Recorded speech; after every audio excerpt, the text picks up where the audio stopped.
এই চিরা অমাবস্যার ঘোরতর অন্ধকারে লুক্কায়িত আছে লজ্জিতভাবে।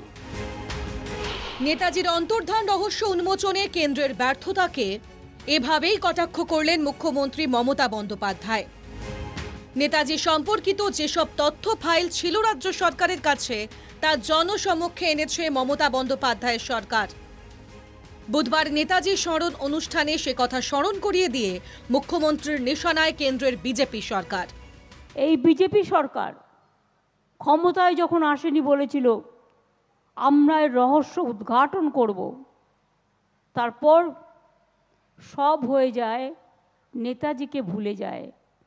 নেতাজি একটা পোর্ট আর ডকের নাম ছিল, সেটাকেও চেঞ্জ করে দেওয়া হয়েছে, প্ল্যানিং কমিশন তুলে দেওয়া হয়েছে। নেতাজিকে রাজনৈতিকভাবে অর্থনৈতিকভাবে ভুলিয়ে দেওয়ার চেষ্টা হচ্ছে, একই দাবি মোহাম্মদ সেলিমের, কিন্তু তার নিশানায় Mamata বন্দ্যোপাধ্যায়ও।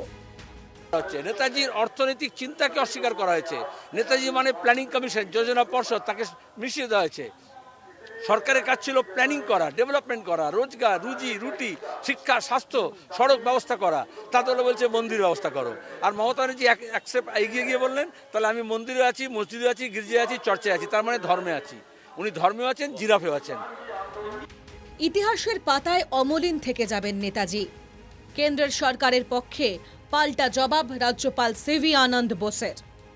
As a responsible governor, I say, Netaji's memories have been deliberately obliterated from history. India's great Prime Minister, Narendra Modi, has said, yes, history has not been fair to Netaji Bose.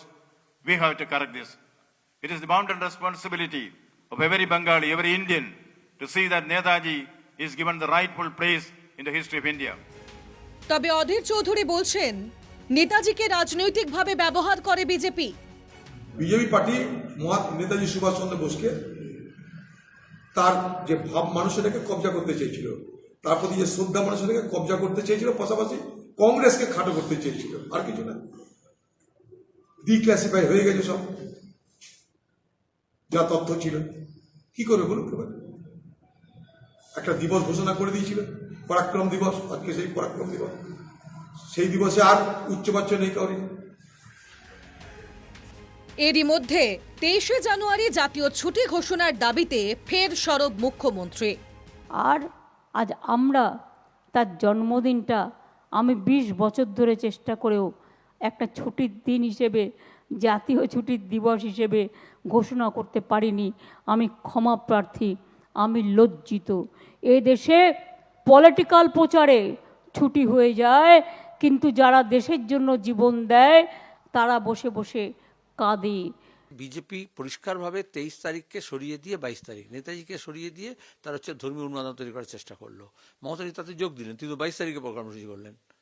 আমরা তো 23 তারিখকে জোর দিচ্ছিলাম যে দেশপ্রেমিক দিবস হিসেবে পালন করা হোক। কেন্দ্র সরকার এবং রাজ্য সরকার উভয়ের কাছে বামফ্রন্টের দাবি ছিল। বামফ্রন্ট সরকার যখন ছিল আমরা দেশপ্রেমিক দিবস পালন করতাম।